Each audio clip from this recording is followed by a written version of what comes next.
Hey, what's going on, guys? It's LuceyGoosey or Kyle, and welcome to my Week 6 team builder for the Chicago Bibarels in the MLBA. We're going up against Coach Bacon Chest of the St. Kilda Serperiors, and this is going to be a separate video from the main video. If you're here, then that means you clicked on the unlisted link that was in the description. So congrats for being here. You get to see my set. So this is basically going to be a video where I go over what I was thinking while team building and all this stuff. So kind of like the behind the scenes of the battle, and then obviously the main video is the battle. So anyways, I'm going to be going over what I'm bringing for this match and how I prepared for it. So he has a really nice team. This is the first team we were playing this season without an Uber, which is really nice. I think it's the first team. Maybe there was one other team in there that had Tapu Lele, but I consider Tapu Lele an Uber because it's banned in most draft leagues, so that's what I consider it. But anyways, this is like the first like normal draft league team that we're facing, except it is really good. Tapu Koko, Mega T-Tar, Salamence, Infernape, Crobat all on the same team is really crazy, and like there's not a single liability on this team. Every single Pokemon does its job and does it well. Of course, Stoutland is only like great with a sand team, and of course he does have the sand setter, but I think in our matchup that Stoutland doesn't have a great matchup because it can't really touch Celesteela. I know it gets like Thunderfang and stuff like that, but I don't think it's super great in the matchup. So it could come, it could not, but I put them in order of what I think is going to come. I feel like Starmie, Piloswine, and Stoutland have the least likely, you know, I guess probability of coming to this match, and then the other 7, it's going to be 6 of those 7 in my opinion, and I feel like it should be the 6 that I have. The only thing that I think he might do differently is if he is really scared of my, what's his name, of my Nihilego, then he might bring like a Scarf Starmie to deal with it, but I don't think that's super likely, because I'm gonna be like super bulky anyways because of having like that high special defense.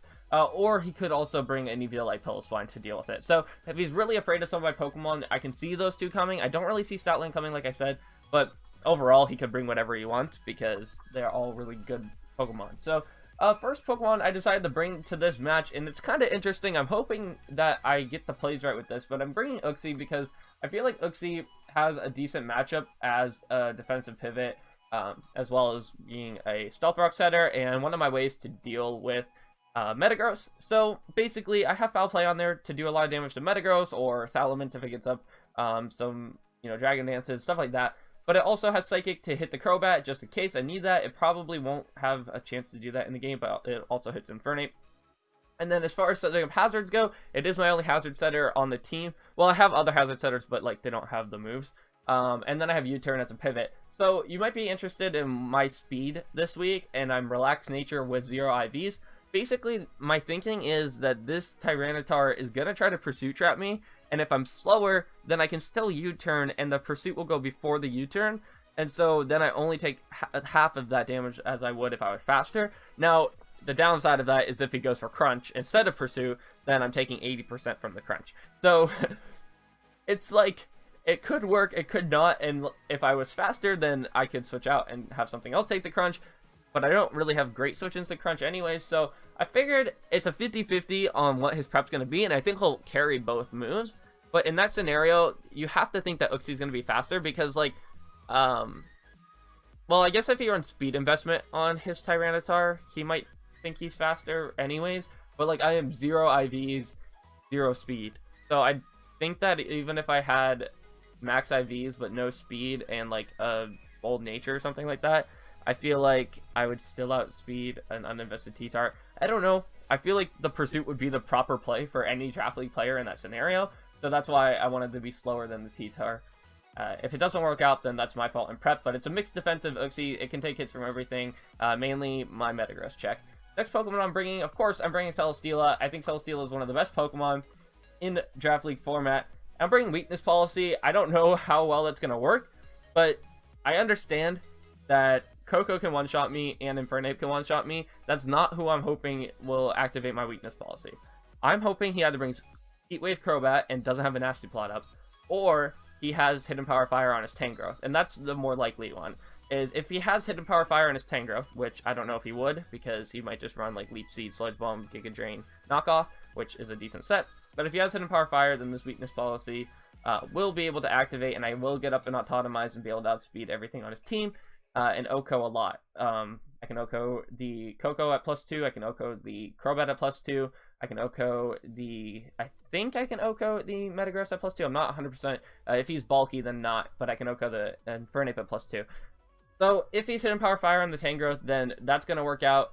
But other than that, like, I can't really deal, like, too well with Celesteela. It doesn't have the greatest matchup. I was thinking about a Wakanberry set, but I don't want to risk that because he probably Volt Switches anyways on the Celesteela instead of Thunderbolting. So Wakanberry set wouldn't be too useful because he could just go out and Tangrowth on me. So that's what I'm thinking. I did want to still bring Celesteela because I feel like it can be decent in this matchup. And if that scenario goes down, then Celesteela can definitely be a win con.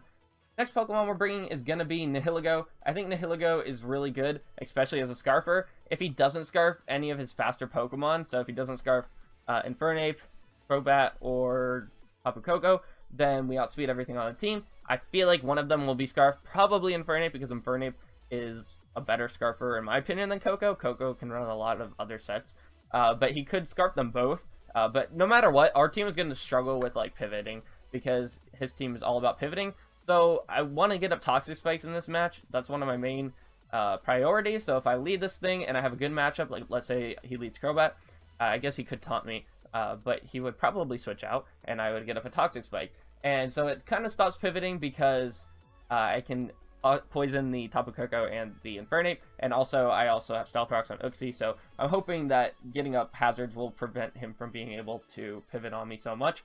But the next Pokemon I'm bringing is going to be Rotom Wash, who is one of my own pivoters, and I think this is a decent set. It's mainly to check T-Tar, well, all of his Fizz Def Pokemon, or all of his physical attacker Pokemon can't really touch me. Like T-Tar can somewhat touch me, and Salamence can't really touch me unless it's like Z Outrage. And then Crobat can for some moves, and like, I mean, all of them can do decent damage, but Rotom checks them really well. So I have a bit more special defense because I can't really switch into Koko that well. I probably should go a little bit more on the physical side now that I'm thinking about it. So I'm going to do that actually. I'm going to go Bold Nature. Or not Bold Nature, what's it called? Yeah, it is Bold Nature.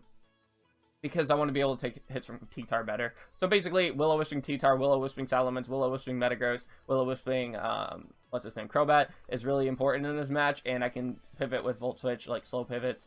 And also, I know I get checked by Tangrowth really easily, so that's unfortunate, but I don't really feel like there's a necessary, like, if I run Toxic, that could be decent, but I'm not running Toxic Will-O-Wisp. And I was thinking about Pain Split, but I would rather have Hydro Pump there just in case the scenario shows up where I need Hydro Pump to kill the Infernape. So that's what my thinking is there. Next Pokemon I'm bringing is going to be Donphan. I think Donphan offensively pressures this team a lot, but I also mentioned how I think U-Turn is going to be a huge problem with my team. So I'm bringing Rocky Helmet on Donphan because my main switch in the Koko will be Donphan.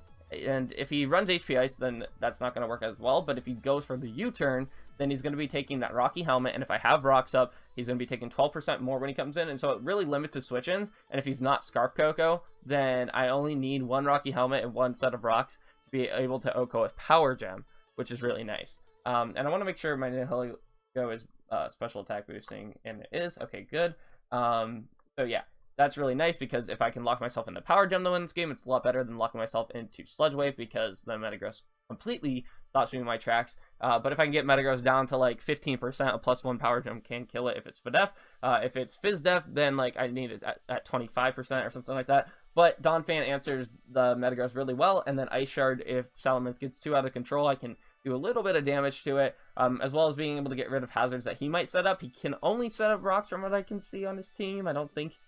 No spikes, no Toxic Spikes. So Metagross sets up rocks, Mega T-Tar, Infernape, and Piloswine are his rock setters. So I have a feeling that he's going to have a rock setter. I'm not sure on if Sandville's allowed, so I'm not going to bring it because I don't know if it's allowed or not.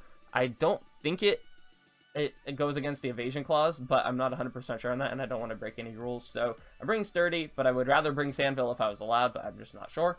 Next Pokemon I'm bringing is going to be Druddigon. Full Fizz Def Druddigon. I think it's really decent. Like, it's not great, but it acts as a good switch-in to, Infernape. It acts as a decent switch-in to Crobat, and it can do some work. I wanted to run Rough Skin Rocky Helmet, but the problem is I can't live Dazzling Gleam from a Koko if I have, like, if he specs Koko. So I want to have the Roselli Berry there. Of course, I was thinking like Haban Berry would be really nice, but I'm going to run the Roselli Berry instead. Dragging Tailing out could be really nice because it stops pivoting, and Taunting just to prevent like restall from a couple Pokemon. But yeah, Roselli Berry is like a tough decision because I would rather run like, you know what? I actually have a better idea than Roselli Berry because I don't think he's going to run Specs. I'm going to run a Guav. Right, that's minus Def Nature, where a minus Special Attack Nature. So Guav Berry will be fine. If we get down to 25%, that will be a 50% berry. So I think that's actually a little bit better. And that's going to be our team for this game. Hopefully we can win. I just got added, I think, from the other coach. Yep, so I'm going to be in this battle in like 5 seconds. So this is going to be kind of crazy. But I'll see you guys in the next video, which should be already up if you're watching this. And you can go check it out. So anyways, guys, hopefully you enjoy this team builder. And hopefully we can win this match.